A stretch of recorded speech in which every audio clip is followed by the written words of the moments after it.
Le retour de Dragon Ball Super en série animée se fait bien attendre depuis la fin de l'épique tournoi du pouvoir. Pour éviter de nouveau la destruction de votre univers, je vous propose de composer votre meilleure équipe et d'y participer une nouvelle fois. Dans le jeu Dragon Ball Super, la survie de l'univers proposé par Topi Games, 2 à 6 joueurs pourront tenter de mener leur équipe à la victoire et les épargner de la destruction des rois Zeno pour des parties d'environ 45 minutes, comme le tournoi originel. Le règlement général évoqué par le Daishinkan est le suivant. Réunissez les 80 combattants les plus puissants représentés par des cartes au visuel soigné, choisissez vos guerriers, placez-les sur l'arène et les combats commencent. Toutes les techniques seront disponibles. Corps à corps, vague de ki, système de contre-attaque ou même de bonus venant soit améliorer vos capacités ou bloquer celles de l'adversaire, et même les transformations et fusions sont autorisées. Vos relances de dés seront vos meilleurs alliés pour déclencher des techniques dévastatrices, et à vrai dire, même si les règles sont aisées à prendre en main, il y a aussi une belle surcouche de stratégie pour ceux qui voudraient outrepasser les limites d'un jeu de société en mode Genkai Toppa. Cela est en partie rendu possible grâce à un contenu titanesque venant étoffer les possibilités de jeu.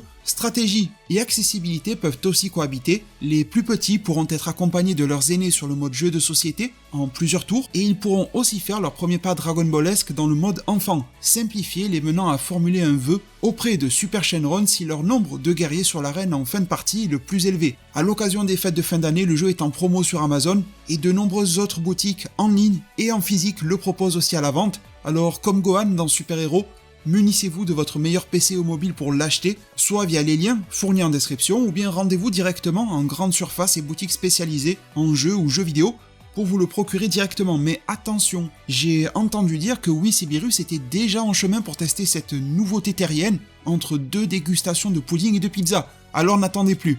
Un grand merci à Topi Games de se constituer en sponsor de premier ordre de la chaîne, et à vous qui irez passer du bon temps sur le jeu. Salut les devins, c'est Saikyu, on se retrouve aujourd'hui pour se parler de Dragon Ball Super, faire le point sur le prochain projet d'animation. Je sais que ça tient à cœur à beaucoup, vraiment beaucoup de monde, à la fois sur l'officiel et sur l'officieux, et mettre en avant une toute nouvelle annonce du côté d'Akira Toriyama. C'est lié relativement étroitement à l'univers de Dragon Ball, et ça intéressera forcément les fans de la première heure. Je commence cette vidéo par un rappel concernant le fait que je suis toujours en panne d'internet. Je galère vraiment comme pas possible, j'ai énormément de mal à me faire entendre par mon fournisseur d'accès. Tout cela pour vous dire que certains de mes contenus et de mes vidéos qui pèsent pas mal en matière de poids ont beaucoup de mal à être envoyés et reçus par YouTube.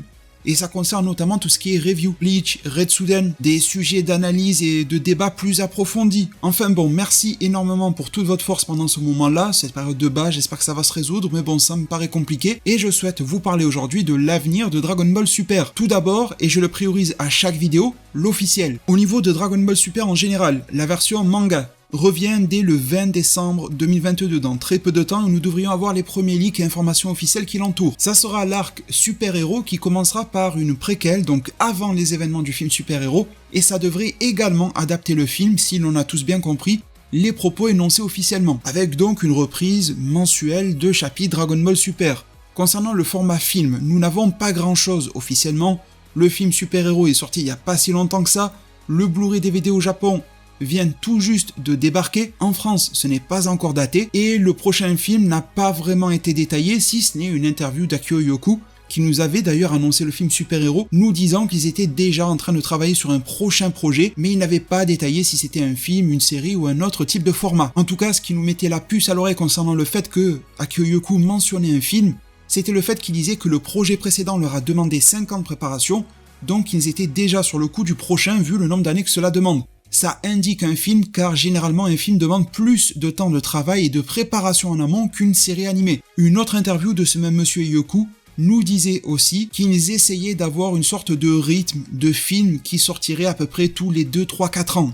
Concernant le format série, animé, hebdomadaire, épisode, du côté de l'officiel, il n'y a strictement rien du tout à date du 8 décembre 2022. Cela clarifie de nouveau les choses. On va discuter de ce format d'animation dans la partie officieuse pour ceux que ça intéresse. Si jamais ça vous fait saigner des yeux et des oreilles, n'hésitez pas à quitter la vidéo lorsque l'on parlera d'officieux. Absolument personne, et moi y compris, ne vous en voudra. Vraiment, je respecterai totalement votre choix. Mais pour conclure sur l'officiel, nous venons d'avoir une belle annonce concernant le monde d'Akira Toriyama qui englobe Dragon Ball, Dr. Slump et j'en passe, dont notamment une œuvre d'Akira Toriyama, et ça s'appelle, sans y mettre volontairement l'accent anglais, Sandland. C'est du pur Akira Toriyama, c'est un one-shot, donc un seul tome, un seul volume de manga qui est sorti en 2000 au Japon et en 2002 en France. Vous pouvez d'ailleurs toujours vous le procurer aux éditions Glénat, il n'y a absolument rien de sponsor. Une histoire extrêmement Toriyamaesque, presque Dragon Ballesque, étant donné qu'elle se déroule dans un futur très lointain, et la planète Terre elle-même s'est transformée en une planète désertique. L'eau est devenue une denrée presque inexistante, ce qui nous rappelle les paroles d'un grand homme qui nous avait dit que d'ici 20-30 ans il n'y en aurait plus. Eh bien le manga de Toriyama prend cela au pied de la lettre. L'eau ne semble plus exister et on va s'atteler à suivre les histoires d'un petit prince démon avec d'autres personnages relativement loufoques lorgnant du côté démoniaque à la recherche d'une source d'eau, d'une espèce de lac qui relève presque plus de la légende et qui a été perdu depuis de très très longues années. Ce one-shot nous permet de regarder cette petite troupe à la recherche de cette oasis légendaire. On y retrouve énormément de designs, de chara-design qui ont inspiré beaucoup de personnages de l'œuvre Dragon Ball Super. On retrouve également des chara-design familiers de Dragon Ball, l'œuvre originelle. Et il y a vraiment une sorte de pont de connexion avec Dragon Ball qui est faite, même si on ne met pas forcément non plus réellement le pied à 100% dedans. Et bien si je vous parle d'une œuvre vieille de 22 ans au Japon et de 20 ans en France, c'est car tout d'un coup, une page Twitter officielle a été créée à l'effigie de Sandland. La page officielle du site web de Dragon Ball s'est permis de retweeter des infos concernant Sandland et également un trailer dont je vous mets le lien en description. On ne va pas tenter le diable ou plutôt le démon ici par rapport à Sandland concernant les copyrights. Trailer dans lequel on peut y voir ce monde de sable, le protagoniste, certains éléments de décor et cela est une forme de teasing pour tout un projet. Le Sandland Project. Alors, il faut noter que ce teasing, bien qu'il ait été relayé par des pages web officielles Dragon Ball, etc., a été tout de même mis en avant et en valeur par Bandai Namco, qui est un éditeur de jeux vidéo, que l'on retrouve à l'édition de Dragon Ball Z Kakarot, Fighters et beaucoup d'autres. Et donc, il y a fort à parier que ce projet Sandland, inclut un jeu vidéo. D'ailleurs, je vous ferai remarquer que l'affichage du sable au tout début du teaser, peut-être que je me fourvoie totalement et que je me trompe, mais ça me fait beaucoup penser à de l'Unreal Engine et pourquoi pas même sa toute dernière mouture, à savoir la 5e. Ça me rappelle d'ailleurs aussi la démo technique que l'on a vue dans le sable pour l'Unreal Engine 5, qui avait été présentée en temps réel sur PS5. Alors pour le moment, le flou plane autour de la nature de ce projet. Est-ce un projet un peu à la Dragon Quest Dai, pour ceux qui s'en rappellent, même si c'est l'animé qui a pas mal marqué les mémoires en Occident, c'était tout un projet global, avec une relance d'un manga dans le V-Jump, avec l'animé bien sûr, La Quête de Dai, le remake version 2021-2022, mais aussi pas mal de projets jeux vidéo directement liés. Est-ce qu'il y aurait tout un projet d'envergure autour de Sandland pour avoir le jeu vidéo, une version animée, peut-être quelque chose de nouveau en manga par un autre dessinateur, pourquoi pas? Ça ferait collaborer Toriyama avec un autre, justement mangaka, un peu comme il le fait avec Toyotaru. Bref, cela reste à élucider, j'en suis extrêmement enthousiaste et je pense que je vous ferai une petite vidéo de présentation de Sandland, ses points de connexion avec Dragon Ball et à quel point ce one-shot peut être qualitatif. En tout cas, cela me permet de transiter vers le sujet de l'animation Dragon Ball, car ce projet Sandland ne l'est pas. Je sais qu'il commence à y avoir des doutes. Il y a eu pas mal de leaks qui disent que il y aura un nouveau format d'animation Dragon Ball épisodique. Beaucoup l'appellent la web série Dragon Ball. Et à ce moment-là, vu qu'il n'y a rien eu d'annoncé sur Dragon Ball, nombreux, à juste titre, se demandent si ce n'était pas Sandland. Alors laissez-moi vous dire que non, le nouveau projet d'animation dont il est discuté pour Dragon Ball, en préparation chez Toei Animation, n'est pas Sandland. D'ailleurs, si nouvel animé il y a pour Sandland, rien ne garantit qu'il sera fait par Toei Animation. On a un exemple tout à fait contemporain avec une autre œuvre d'un autre studio, à savoir Bleach. Sa guerre sanglante millénaire est bel et bien produite par Studio Pierrot, c'est studio d'origine, mais son spin-off, pourtant très lié à l'univers de Bleach, Burn the Witch, a été fait par le studio Colorido. Donc un auteur et une maison d'édition, à savoir la Shueisha, n'ont pas forcément besoin de rester affiliés avec un studio d'animation pour les adaptations des diverses œuvres spin-off et one-shot d'un même auteur. Et Burn the Witch est un exemple très pertinent car c'était à la base un one-shot de Tite Kubo, tout comme Sandland est un one-shot d'Akira Toriyama. Donc pour le moment, de mon propre côté, j'ai été posé quelques questions et aucune personne, que cela soit de très près ou de très loin par rapport à Toei Animation, n'est au courant d'un projet d'animé par Toei Animation qui concernerait Sandland. Je ne dis pas qu'il n'y en aura pas, mais je dis juste que le sujet est ouvert. Des personnes très proches du sujet Dragon Ball ne sont pas au courant d'un projet Sandland animé chez Toei. J'ai quand même fait concorder 7 ou 8 personnes extrêmement bien placées qui, chacune d'entre elles, n'avaient rien entendu sur Sandland. Ça me met sur la piste que pourquoi pas, on pourrait s'attendre, si animé il y a, à avoir un autre studio positionné dessus, ou alors s'attendre au fait qu'il n'y a pas d'animé et simplement un jeu vidéo. Bon, ceci étant établi, parlons Dragon Ball. J'ai décidé de vous faire ici un récapitulatif de ce que l'on sait parce que j'ai beau l'avoir dit et redit au travers de multiples vidéos, il y a quand même pas mal de monde, peut-être une minorité, je ne sais pas, je n'ai pas tenu les comptes, mais il y a pas mal de personnes qui viennent m'alpaguer en me disant que je n'en dis pas assez, que je n'ai pas révélé ceci ou cela, que je serais peut-être trop évasif. Alors c'est vrai que je le suis sur beaucoup de sujets et c'est volontaire, mais je pense qu'il ne faut pas négliger ce que j'ai pu révéler sur cette même chaîne YouTube et je pense que ceux qui ont suivi mes diverses vidéos sur le sujet, dont j'ai grandement réduit le nombre d'ailleurs, eh bien ne seront pas surpris parce que je vais reposer sur la table. Mais en tout cas, premier point, il y a bel et bien un nouveau projet d'animation qui n'est pas un film, qui arrive en 2023 pour Dragon Ball. Deuxième point, ça sera au format épisodique. Troisième point, et ça je sais que beaucoup sont surpris quand je leur dis sur Twitter alors que je l'ai déjà dit en vidéo, ça sera un animé en 2D, ça ne sera pas un animé en 3D. Par contre, il inclura de la 3D dans une certaine mesure. C'est quelque chose auquel on a tout à fait l'habitude, je parlais de Bleach à l'instant, ils le font très bien, c'est quelque chose de très courant sur One Piece, sur Dragon Quest Dai, donc il ne faudra pas réellement s'en étonner, mais la majeure partie du boulot sera faite en 2D, animation traditionnelle, et ça ne sera pas comme le film super-héros avec quasiment que de la 3D et un tout petit peu de 2D ou des surcouches 2D. Ce projet d'animation Dragon Ball ne sera pas la série télévisée Dragon Ball Super. C'est-à-dire que ce fameux show télévisé que l'on regardait pour la plupart à 2 ou 3 heures du matin, les week-ends en streaming un petit peu flou et nébuleux avec les pubs pour Choco Biscuito, non, ce n'est pas ça qui revient. Ça ne sera d'ailleurs pas diffusé à la télévision. Alors c'est pour cela que l'on entend énormément parler de web-série. Je préfère ne pas trop rentrer dans les détails et modalités de diffusion de cette série, mais oui, elle aura un très grand lien de proximité avec tout ce qui peut se faire sur Internet. Il faudra aussi très probablement s'attendre à avoir des émotions un petit peu mélangées par rapport à cette série-là, parce que elle devrait à la fois renouer avec certains aspects de Dragon Ball et Dragon Ball Super, mais aussi sur beaucoup d'autres s'en détacher.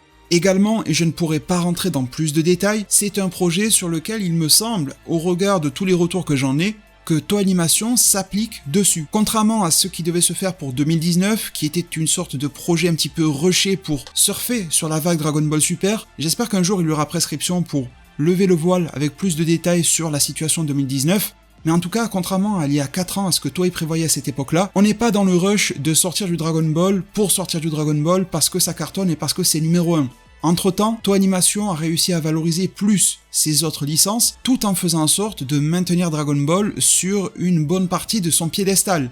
Certes, ça a commencé à chuter, mais ensuite il y a eu le film super-héros, et il prépare désormais la suite. Mais cela n'a pas été fait dans une certaine hâte, n'a pas été fait de manière abrupte, et n'est pas en train d'être fait en malmenant les équipes, contrairement à ce qui a pu être fait sur le tout premier animé Dragon Ball, voire même sur les débuts de la série, ils étaient allés appeler de la sous-traitance, c'était quand même mal vu. Donc ce n'est pas à mon sens une garantie que le projet va être extraordinaire, ça ne veut pas dire qu'il vous plaira, et d'ailleurs vous remarquez bien que je ne vous partage pas mon avis concernant ce projet, parce que je n'ai pas envie de flouter votre perception des choses avec la mienne, ce qui m'amène à vous dire que je pourrais catégoriser mes informations en 3 sections. Premièrement, celles que je viens de récapituler et de vous livrer, celles donc qui sont à ma possession et que je peux vous partager sans mettre à défaut aucune personne m'ayant accordé sa confiance. Secondo, ça me rappelle un petit peu les vidéos Iceberg que l'on trouve sur Zelda, Mario, etc. C'est des vidéos que j'apprécie bien, mais du coup, si vous allez dans cette seconde couche d'informations, il y a ce que je ne peux pas ou ne veux pas partager pour le moment. Partager la liste des équipes travaillant dessus, partager des bribes de scénario, partager des informations concernant l'avancement de sa production, ou alors partager des informations concernant la qualité supposée visuelle de cette animation. Voilà, tout cela ce sont des choses que je réserve pour plus tard, voire même pour jamais, car j'attendrai tout simplement que le produit sorte, histoire de ne pas gâcher les choses. Et troisièmement, et je ne m'en suis jamais caché, que ça soit en plein live que j'ai fait récemment, en pleine vidéo sortie dernièrement, eh bien il y a aussi la part de ce que je ne sais pas. Et quand je ne sais pas, je ne sais pas. Je vais pas inventer des morceaux par-dessus, histoire de m'attirer quelques clics ou quelques centimes en plus sur YouTube, ça ne m'intéresse absolument pas. Alors oui, comme en 2019, et je l'ai assumé à l'époque, via une vidéo d'explication.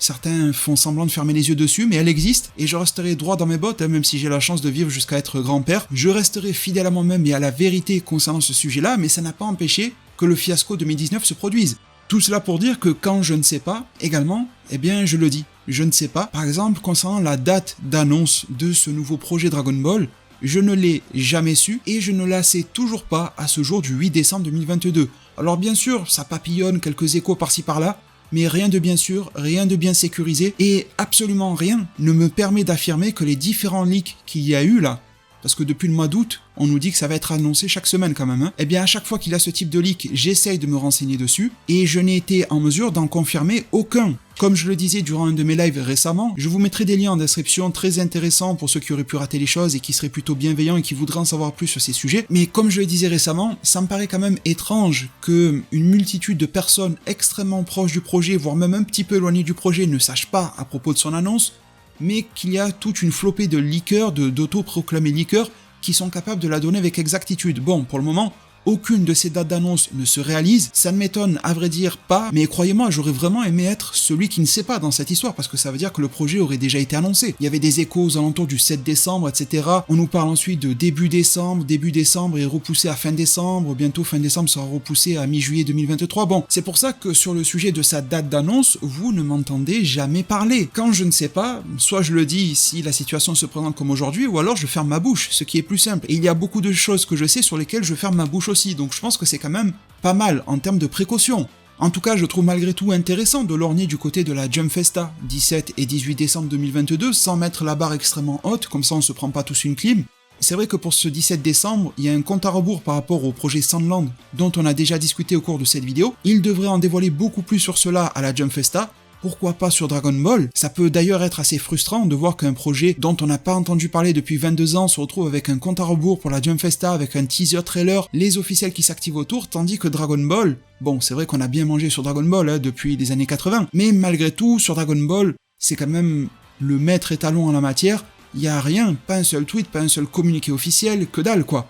Si ce n'est des oui, peut-être quelque chose en 2022, peut-être quelque chose machin, mais en tout cas on n'a pas l'impression qu'il y a cette structure, cette qualité d'organisation autour de Dragon Ball, à moins qu'ils ne prennent réellement leur temps pour que ça soit même encore meilleur que ce qui est proposé pour Sandland aujourd'hui. Donc je ne sais pas quand est-ce que ce projet Dragon Ball sera annoncé, j'ai un poil plus d'informations sur quand il pourrait sortir, mais franchement rien de confirmé là-dessus non plus. Quand je dis quand il doit sortir, je parle pas de l'année, ça c'est 2023, mais je parle du mois, de la saison. Il y a toujours de mon côté également un beau flou concernant le nom qu'aura ce projet-là. J'en parle en tant qu'animation Dragon Ball. Le nom définitif a très probablement été déterminé à ce stade-là, mais moi je ne l'ai pas, et je ne sais pas encore, en tout cas je ne suis pas certain de savoir si ça s'appelle encore Dragon Ball Super ou non. En tout cas de ma propre analyse, de ma propre opinion, c'est même pas lié à une information, c'est plus mon ressenti très personnel par rapport à tout ce que j'ai pu rassembler, j'ai vraiment la sensation que Toei essaye de faire pour le mieux. Un peu comme si je retrouvais cette Toei animation du film Dragon Ball Super Broly. Je ne parle vraiment pas de méthode, de staff ou quoi que ce soit, je parle vraiment des intentions qui sont posées là, de la positivité de ces dernières, des moyens qui peuvent être mis en place. Alors je n'ai nul doute sur le fait que la production de super-héros était plutôt bonne aussi, ça s'est bien déroulé, mais j'ai pas forcément vu ni lu d'interviews concernant les conditions de travail, donc je ne peux pas juger, mais on en avait concernant l'animé Dragon Ball Super et le film Broly, et c'était vraiment deux salles, deux ambiances. Et il me semble qu'à ce niveau-là, on repart sur des bases similaires à ce qu'était Broly, sur la manière de manager les équipes, cette envie de respecter les fans, cette envie de leur proposer quelque chose qui va les éblouir, cette conscience de peut-être faire moins pour faire mieux, ou en tout cas de prendre plus son temps pour le faire mieux par la suite, et d'être un petit peu moins dans cette quête assez folle du Dragon Ball juste pour du Dragon Ball, juste pour que l'on achète des figurines ou ce genre de choses. Alors du fanservice, il y en aura forcément, que l'on ne me fasse pas dire ce que je n'ai pas dit. Et j'ai même envie de vous dire, heureusement, le fanservice est un terme qui a été très diabolisé ces dernières années, mais il y a aussi beaucoup de fanservice dans absolument toutes les œuvres. Donc, mes très chers devins, encore une fois, je le fais à chaque vidéo, mais ça ne m'a pas l'air forcément de marcher. Bon, je continue de le faire, j'appelle chaque personne à garder son calme, ça reste un sujet passion, même si c'est votre passion numéro 1 dévorante qui vous a accompagné toute votre vie, ça reste un sujet passion, du divertissement. On l'accueillera avec la ferveur qu'il se doit lorsque ça arrivera et que l'on pourra le juger sur pièce. L'annonce arrivera bien sûr en temps et en heure. Faites très attention aux divers leaks que vous pouvez trouver, surtout du côté anglophone, parce que j'ai envie de dire, il y a quasiment que de leur côté qu'on se retrouve avec des leaks. Vous avez remarqué, très peu de leaks du côté francophone, espagnol ou je ne sais quoi. On me demande souvent de balancer des noms, etc. Je suis pas là pour créer des dramas. Les personnes concernées, pour la plupart, quand ils font des conneries sur leur leak, je leur dis en privé, mais ça ne change rien. La plupart du temps, ça ne change rien au fait que leurs prochains tweets seront mauvais. Il y en a qu'un parmi tous ces gros leakers qui a changé de méthode. Vous avez dû voir qu'il communique avec plus de parcimonie. Il est extrêmement suivi et lorsqu'il parle, il mise quasiment à chaque fois juste, alors qu'avant il parlait beaucoup pour rien comme beaucoup le font actuellement. Donc je pense qu'il a lui-même gagné en maturité et qu'il a pu parler à quelques personnes qui l'ont un petit peu plus mis sur un certain droit chemin. Parce qu'il faut aussi garder en tête qu'il y a une grosse majorité de leakers, pas tous, mais qui sont extrêmement jeunes. Alors, On peut être jeune et mature, bien sûr, mais il y a aussi beaucoup de risques d'être jeune et de manquer de maturité et de se faire berné par tous ces chiffres, ces likes, pourquoi pas des sous qui pourraient tomber, des RT, de la visibilité, de se sentir un peu monté comme une star et d'en rajouter 2-3 couches alors que le pot de confiture de leak était vraiment très très mince. Donc faites très attention, encore une fois, même si je ne donne pas de nom, vous pouvez voir clair au travers de ces jeux-là. Des choses sont dites, sont contredites, des choses ont l'air sereines, puis on revient en arrière, puis on dit tout et son contraire à chaque fois. Comme je vous ai dit, l'erreur est humaine, elle arrive à tout le monde, à moi aussi. Mais par contre, passer des années avec la même méthodologie à raconter des âneries, ça commence à s'apparenter à de la malhonnêteté intellectuelle ou dans le meilleur des cas, de la maladresse. Mais en tout cas, il y a quelque chose qui cloche. Donc je sais que c'est un peu comme séparer le blanc du jaune des œufs, quoi. Ça peut être un peu compliqué et la coquille de l'œuf peut craquer, mais bon, si vous prenez quelques minutes, que vraiment vous êtes super passionné de Dragon Ball et que vous regardez un petit peu, vous faites corroborer tous les leaks, et que vous regardez aussi par rapport auxquels je réagis et par rapport auxquels je réagis pas, je pense que ça peut vraiment vous donner beaucoup d'indications. Mes très chers devins, merci à nouveau pour tout. Merci d'avoir été là du début à la fin de cette vidéo, je l'espère. Merci pour le soutien encore une fois, même dans cette période où la panne d'internet est là. Je vous avoue que là, la santé est pas à son top niveau non plus. Et j'adresse vraiment toutes mes meilleures ondes à ceux qui m'écoutent en ce moment et qui vivent des galères, des grosses galères. Force à vous, tenez bon. Merci vraiment à tout le monde. Prenez tous extrêmement bien soin de votre futur. Et à plus pour de prochains arts divinatoires.